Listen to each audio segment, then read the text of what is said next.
Messieurs, dames, bonjour. Monsieur Ducos, nous allons commencer le cours dans quelques instants. Tout d'abord, petite question d'usage. Est-ce que vous m'entendez? Est-ce que vous voyez bien l'avertissement sur les risques sur l'écran? Vous avez un chat sur le côté en haut à droite de votre écran. Il y a une flèche rouge ou un petit trait rouge qui vous permet d'y accéder. Et je rappelle que c'est par là que vous pourrez aussi poser vos questions durant le cours. Donc, si vous pouvez me répondre juste pour me dire que vous avez le son et l'image, ça m'arrangerait. Comme ça, je sais que j'ai pas de problème technique. J'attends votre retour. Regardez si vous trouvez le chat. Je vous ai envoyé tout à l'heure un petit bonjour. Ok, merci Patrick. Donc on va attendre une petite poignée de secondes tant que le retardataire se connecte et on commence juste après. À tout de suite. Merci Virginie de ton retour. C'est bien, comme ça vous avez le son et l'image.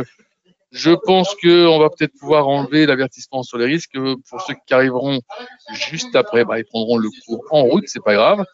Voilà, ça j'enlève. Est-ce que vous avez une préférence en termes de produits sur lesquels vous voulez qu'on travaille? Un indice, le gold, le pétrole, il y a quelque chose qui vous ferait plaisir? Honneur aux dames, Virginie? Un souhait? Patrick, si t'es plus rapide?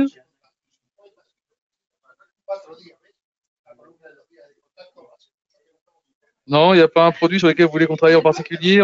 Je choisis? Allez, on va alors écouter, on va se mettre sur le gold, si ça vous convient. Ok. Alors, si tu n'arrives pas à visualiser la session, c'est que tu l'as mal ouverte. Parce que si tout le monde la voit, il n'y a aucune raison que tu ne la vois pas. Est-ce que Virginie, tu la vois la session? On est d'accord?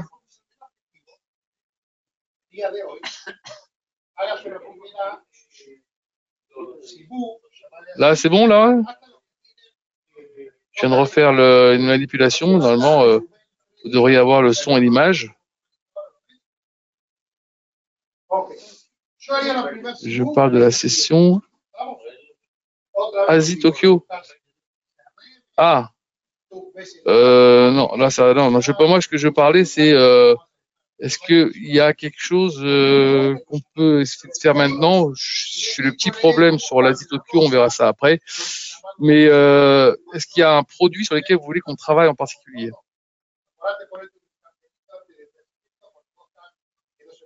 Non? Donc je reste sur le or. Eh ben voilà, on reste sur le gold. Alors, on va se mettre sur le gold. Et en même temps, je vais vous expliquer quelque chose qu'il faut comprendre sur les analyses techniques. Quand on fait une analyse technique, la première des choses qu'on doit faire, évidemment, à part programmer votre graphique, hein, comme je viens de faire, je viens de sélectionner, je fais un clic droit dedans, ça va être de déterminer les couloirs et après les supports et les résistances. Quand on a fait ça, et ça c'est une priorité absolue, quand on a fait ça, eh ben, on peut commencer après à mettre les insertions dans le graphique pour pouvoir mettre les RSI, les RACD, tout ce qui pourrait vous amener un petit peu à éclaircir ce graphique. D'accord? Est-ce que ça marche là? Parce que j'ai l'impression que ça rame un peu là. J'ai l'impression que mon écran il rame un peu, il n'est pas super interactif. Ouais. Ouais, j'ai l'impression que c'est bon, on va regarder comme ça. Ok. Alors je mets en bougie japonaise. Là, vous avez deux, trois types de graphiques en courbe, en bougie japonaise et en bâtonnet. Là, je grossis un peu le trait pour voir comment ça se passe. On est bien en bougie japonaise. Je décale le graphique du bord droit. Voilà, on a notre graphique. On va se mettre en daily. C'est un peu mieux pour pouvoir visualiser un peu vraiment le mouvement. Et à partir de maintenant, on va commencer à mettre en place notre couloir. Alors, on voit tout de suite, vous voyez, on a un couloir qui est quand même assez clair ici, hein, qu'on voit qui est bien dessiné. Donc, on va chercher le couloir ici. Ici, je clique dessus. Ici, on le voit là. Là, j'ai deux barres parallèles qui sont dessinées sur ma petite souris. Je prends ici le début de ce trend et je vais le tirer jusqu'en haut, voilà. Voilà. Ensuite, je clique dessus, là où il y a les trois traits, les trois petits carrés, c'est pour la pente. Là, c'est pour la parallèle. Donc ici, Je fais ici la parallèle. Je l'ai donc tiré là. Voilà. Et on voit bien qu'on est sorti de ce couloir. Hein. C'était quand même assez clair. Alors attendez, je regarde un truc. Peut-être que c'est peut-être mieux de le prendre ici, non pas de là-bas. Ça va nous permettre d'avoir un truc un peu plus serré. Voilà. Voilà. Là, on est bon. Là, on est très bon. Donc, on a notre couloir qui est ici. Et maintenant, on va aller mettre quelques supports résistance. Alors, évidemment, on va prendre les sommets. Alors, je ne vais pas tous les mettre et je vais vous dire pourquoi. Parce que tout à l'heure, on va utiliser Fibonacci. Vous allez voir que Fibonacci pardon, reprend quasiment en compte tous les supports et de résistance qu'on va signaler tout de suite. Alors là, on a ici aussi là. Vous voyez, voilà. Voilà, on peut mettre encore celui-là là, ici. Histoire de. Hein, là, ici, c'est plutôt intéressant. On va laisser comme ça. D'accord? Là, on vient de mettre déjà une petite lecture intéressante de notre produit. On va donc dans l'insertion. On va dans l'indicateur. Trend. Bollinger Band. Première des trucs. Alors, je voudrais peut-être déjà commencer, peut-être que j'étais un petit peu trop vite. Affichage, insertion, indicateur. On descend sur Trend. Dans Trend, on va sur bande de Bollinger. Voilà, et là je clique dessus et là j'ai mon petit, ma petite fenêtre qui s'ouvre. Je ne touche pas à la programmation. Vous pouvez changer la couleur du trait ou de la grosseur. Vous faites OK. Et là vous allez avoir les bandes de Bollinger, évidemment, qui vont se mettre sur le graphique. Pardon. Là on voit ici une moyenne mobile de 20 jours, d'accord. Et au-dessus, on a ici des écarts types qui ont été calculés par rapport à cette moyenne mobile et des écarts types qui ont été en dessous calculés par rapport à cette moyenne mobile. Alors, ça va nous dire quoi? L'ensemble de ces points vont nous donner en fait un encadrement par rapport à cette moyenne mobile pour savoir de quelle façon les cours pourraient bouger, soit vers le haut, soit vers le bas, auquel cas, normalement, quand on vient taper le bas de la moyenne mobile, de la bande de Bollinger, on retourne vers le haut. Si on tape vers le haut, on retourne vers le bas. Alors, c'est pas toujours le cas. Regardez ici, on a tapé, on a remonté, on a retapé, on est redescendu, on a retapé un tout petit peu un peu plus haut, on est redescendu beaucoup plus bas. Alors, quand ça veut descendre, à ce moment-là, on ne peut pas non plus arrêter le mouvement. D'accord? Quand ça veut vraiment descendre, il y a des mouvements où ça rebondit pas, où ça écarte un peu la bande de Bollinger. Et donc, pardon, je vais la crève un peu. Et donc, on voit une volatilité accrue, parce que quand vous avez des bandes de Bollinger qui s'écartent, ça veut dire que la volatilité est de retour. Contrairement à ce que vous pouvez voir ici, vous voyez ici là, les petites bougies qui se sont succédées, qui étaient quasiment en encéphalo plat, et on voit ici l'étranglement avant d'avoir un retour de la volatilité sur le produit. Bon, maintenant qu'on a mis ça en place, on va chercher d'autres éléments. Alors, vous voyez, pour l'instant, on est vraiment très neutre sur la bande de Bollinger. On est vraiment sur la moyenne mobile. De 20 jours, ça ne nous apprend pas grand-chose encore. Donc, on va dans indicateur, on va dans oscillateur. Pardon, excusez-moi, désolé. Et on va aller dans oscillateur. Ici, on va dans Relative Swing Index, c'est-à-dire les RSI. Quand je clique dessus, j'ai la petite fenêtre qui s'ouvre. Je ne touche pas évidemment à la programmation, encore une fois, la couleur ou la grosseur du trait. Vous faites OK. Là, vous descendez ici pour gagner un petit peu de place, on va avoir beaucoup d'indicateurs qui vont arriver. Et là, vous voyez, pour l'instant, encore une fois, on est quasiment sur 45, 46 ici. Là, on est sur la moyenne mobile de 20 jours. Donc, pour l'instant, c'est un peu statu quo sur le produit. Le marché, pour l'instant, encore par rapport à ça, on voit, n'est pas encore décidé de savoir ce qu'il veut faire. Est-ce qu'il va retourner chercher plus bas ou il va retourner vers le haut? C'est vraiment, pour l'instant, une question qui ne donne pas de réponse. Alors, on va faire ici, on va encadrer par rapport au plus bas, vous voyez, là, et on va encadrer ici par rapport à ce qu'on a fait récemment. Voilà. Maintenant, on peut ici également faire une sorte de petite diagonale qui nous permettra certainement d'avoir encore une petite lecture intéressante. Vous voyez là, Voilà.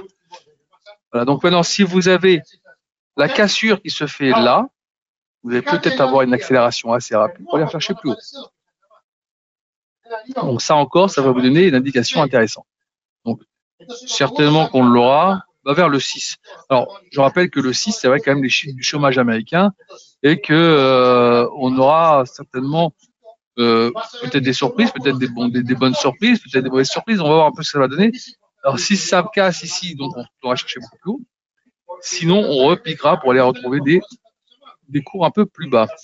Là, on y va. Donc, vous avez bien compris que pour l'instant, sur l'or, c'est du pile ou face. Donc, où on ne fait rien, où on prend des risques inconsidérés, c'est pas l'idéal. Je fais dans oscillateur, je vais dans MACD, hop, MACD, je clique ici, je touche à rien là-bas, je grossis un peu le trait pour voir un peu mieux. Voilà. Alors, MACD, c'est quoi?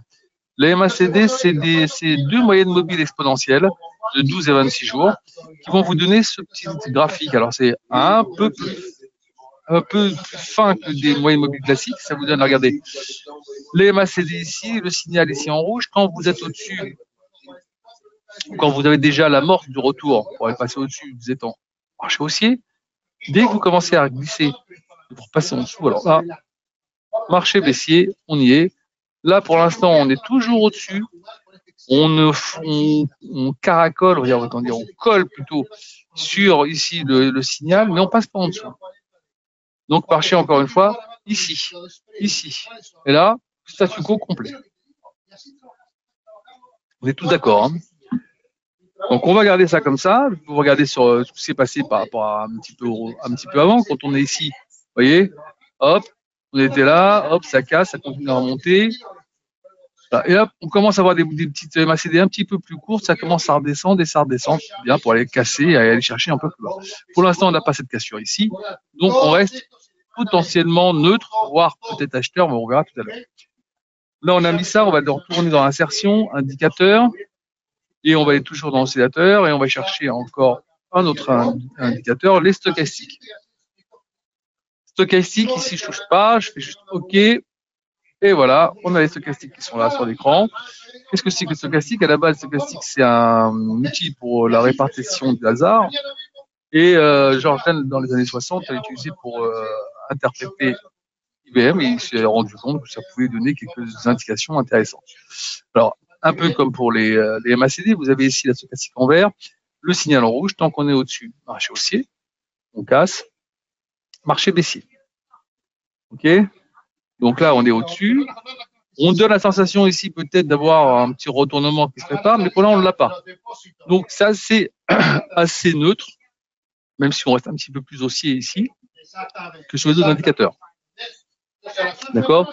Donc là, déjà, on a quand même pas mal de petits renseignements à notre disposition. D'accord? Et pour l'instant, les renseignements qu'on a, c'est don't touch. On est d'accord, hein? On ne, pour l'instant, pas prendre de risques sur ce genre de choses. Hein. Faut rester, voilà. Alors j'écarte un petit peu ici. Et maintenant, je vais essayer de parfaire un peu ce graphique en ramenant, par exemple, ici. Vous voyez là. Voilà. On fait ça. On a ici. Voilà, je vais grossir. C'est des diagonales qui vont donner la possibilité, peut-être, de pouvoir, voilà, interpréter encore davantage. Regardez. Ici, je fais ça et je fais comme ça. Et donc, j'ai un triangle qui se construit. Ah.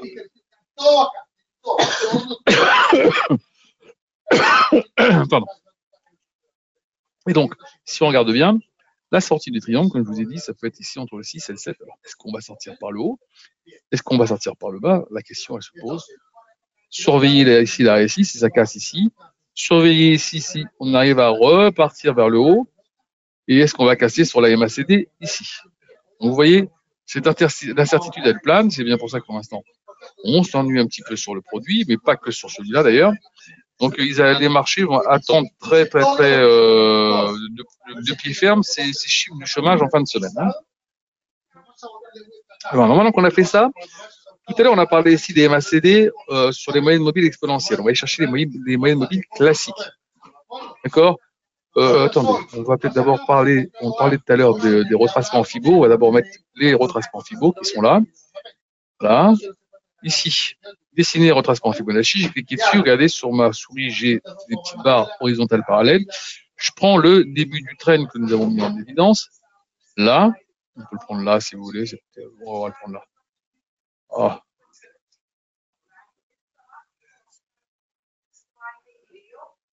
Oh là là.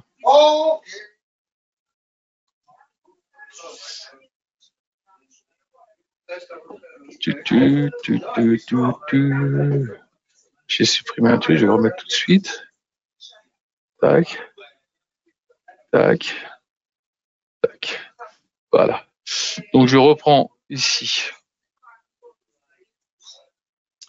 le départ du mouvement, là. Et je tire en laissant mon clic gauche enfoncé jusqu'en haut, là. Et comme je l'avais dit, vous voyez, l'essentiel quasiment de toutes les lignes qu'on a mis en place, qu'on a pu trouver, là, celles-là, elles sont quasiment toutes dedans. Bon, celle-là, évidemment, c'est le départ, on l'enlève. On peut laisser celle-ci, c'est des petites intermédiaires, c'est pas grave, on va les laisser. En plus, elle colle directement sur le bas de la bande de Bollinger. Et ici, ça pourrait être au retracement 72%, qui soit à peu près par là. On va le laisser. D'accord? Donc là, vous avez tous les retracements possibles en cas de cassure où le marché pourrait nous emmener dans le sens inverse. Vraiment désolé de tousser comme ça. Donc maintenant qu'on a mis ça en place, on va aller chercher les moyennes mobiles classiques. Il y en a 3 à mettre en évidence. C'est dans les moving average. Là, 50 jours, je clique ici, on la voit. Là, 50 jours, on est en dessous. Donc, on a cassé la 50 jours. On l'avait cassé déjà ici, on était revenu dessus, mais on n'est pas resté longtemps vraiment au-dessus. Et là, on est redescendu, ça consolide juste en dessous, juste sur le niveau des 20 jours, puisque la moyenne mobile de la bande de Bollinger, c'est les 20 jours. On va aller chercher maintenant indicateur, trend. Là, ici, moving average. Évidemment, on va chercher maintenant les 100 jours. On va changer la couleur. On va prendre un petit bleu ciel comme ça, c'est joli bleu ciel. Hein. Si vous avez des questions, n'hésitez pas à les envoyer. Hein, je regarde le chat au fur et à mesure. Voilà. Et regardez, la moyenne mobile des 100 jours vient quasiment venir coller sur le 38,2 et quasiment, on va être en intersection avec la moyenne mobile des 20 jours. Donc ça, on voit bien quand même que le marché, il est en train de se contracter. On avait eu un truc un peu comme ça ici, un peu similaire, c'était là, où la moyenne mobile ici des 50 jours et des 100 jours était quasiment collée avant de se réécarter et repartir à la hausse. Peut-être qu'on aura ce petit phénomène ici à surveiller. Et la dernière, évidemment, c'est la moyenne mobile des 200 jours. Bravo. Donc, on va marquer ici 200 jours. On va mettre une couleur assez intéressante. Je sais pas, moi, celle-là, ça vous va? Non, c'est un petit peu trop... ouais, celle-là. Celle-là, c'est bien. Voilà, donc on est vraiment assez bas. Et elle revient un petit peu quasiment sur le retracement Fibo aux alentours des 72%, qui doit être fait là, 72-73%, qui se trouve ici. Donc c'est plutôt, voilà, on a maintenant un graphique qui commence déjà à vous parler. Vous êtes susceptible déjà d'anticiper ce qui pourrait se passer si on venait à casser ici ce niveau-là. Il faudrait vous dire qu'attention à l'accélération baissière. Si par contre on arrive à revenir par ici, repasser au-dessus de cette moyenne mobile ici, d'accord, voire venir taper ce haut du triangle et repasser au-dessus, évidemment, la position sera largement haussière. On pourrait très certainement chercher beaucoup plus haut, revenir chercher ces niveaux-là, et après, le haut du trend. Est-ce que vous avez des questions? Ou j'ai été assez clair dans tout ce que je vous ai exposé ce soir? Alors évidemment, il y en a encore énormément des indicateurs, mais on ne peut pas tous les mettre, parce que si vous les mettez tous, vous risquez très certainement de ne plus vous y retrouver. D'accord? Pour ceux qui reçoivent le morning meeting, vous avez déjà les points pivots que vous pouvez avoir à côté pour pouvoir un petit peu vous situer par rapport au marché. Et maintenant, si vous voulez rajouter d'autres choses, évidemment, ceux qui connaissent par exemple d'autres indicateurs qui sont à votre disposition, alors vous avez ici dans Indicateurs la possibilité d'en aller chercher d'autres. Vous voyez ici, là, par exemple, vous avez Ishimoku, vous avez Alligator, les trucs qui sont à votre disposition. D'accord? Et si vous avez envie et que vous n'avez pas trouvé d'indicateurs avec lesquels vous êtes à l'aise, vous pouvez aller sur MQL5. Ok, MQL5 en tapant sur Google. Vous irez sur MT4 ou MT5 de chez MQL5 et vous allez chercher des indicateurs qui vous conviennent. Et donc, si vous les avez trouvés, il y en a qui sont gratuits, il y en a qui sont payants. Vous avez plus qu'à les télécharger, vous laissez votre MetaTrader ouvert et normalement, vous pourrez les uploader et vous les retrouverez. Tout ce que vous allez uploader, vous allez pouvoir les retrouver dans Insertion, dans ici, Personnaliser. Et là, tous ceux que vous aurez téléchargés, vous les retrouverez ici. D'accord? Pour passer de MT4 à MT5, vous allez sur le compte avatrade.fr ou avatrade.com, vous vous connectez à votre compte avec votre adresse mail ou votre mot de passe. Quand vous êtes sur votre si vous avez MT4 et vous voulez avoir MT5, vous allez sur le côté en haut à droite, vous faites ajouter un compte MT5 en euros ou en dollars, ça dépend de la monnaie avec laquelle vous travaillez. Vous allez avoir un numéro de compte MT5 et à ce moment-là, vous allez avoir la possibilité de pouvoir travailler en téléchargeant la plateforme MT5 directement sur MT5. À vous de voir laquelle qui vous convient. La différence, elle est simple entre les deux. Il y a un peu plus de produits sur la MT5, surtout au niveau des actions. Voilà.